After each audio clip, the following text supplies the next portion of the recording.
So, hello guys, welcome to Pignat Vlog. So sorry guys, ngayon lang ulit ako makapag-upload ulit ng video dahil nga, tsaka by the way, nandito ako ngayon sa Parañaque dahil sa nangyari sa akin sa Parañaque ay nagkaroon kami ng sama ng loob sa aking ate, kaya dito ako bumagsak and yung plano ko doon ay hindi na tumuloy, kaya so dito na lang muna ako and nakapag-apply na din ako ng work.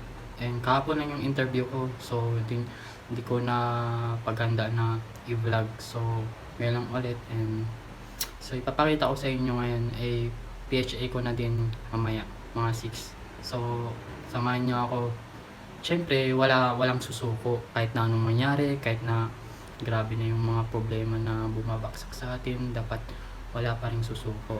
Siyempre mahirap ng buhay, galing na tayo sa mahirap pa rin tayo sa kinabukasan natin. Hindi dapat rich pa rin tayo, pa-rich pa lang.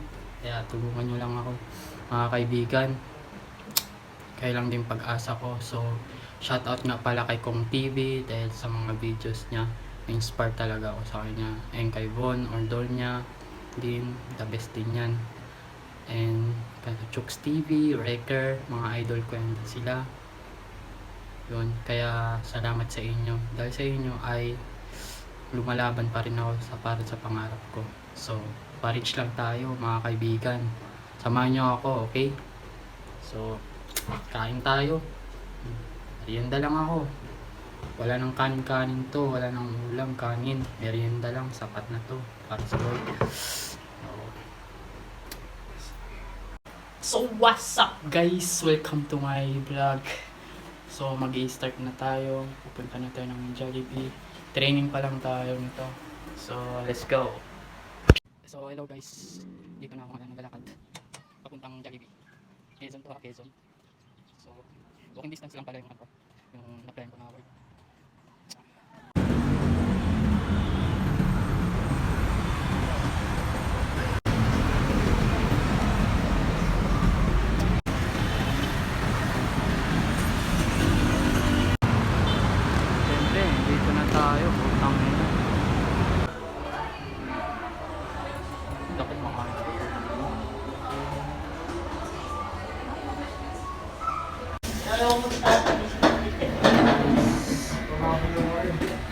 So what's up mga kaibigan, so nag-start na tayo ng work dito sa Jollibee. Siyempre pa-reach lang.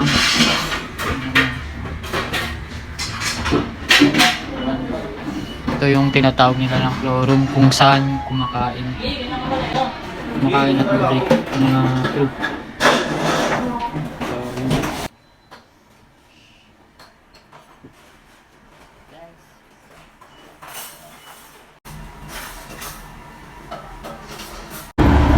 So yun na nga guys, pauwi na tayo, tapos na ang ating mission, first day of work. So kapagod, di ba sa basta, pero syempre sipag lang kasi dahil ano to part to sa future natin, sa mga pinagdaanan natin. Kailangan talaga na may paghirapan muna tayong pinagdaanan para matuto tayong tumayo sa ating mga sarili nating mga paa. So yun lang mga kaibigan. So syempre pa-reach pa rin tayo, pa-reach. Thank you Lord. So yun na mga kaibigan, salamat sa panonood at sinamahan nyo ako sa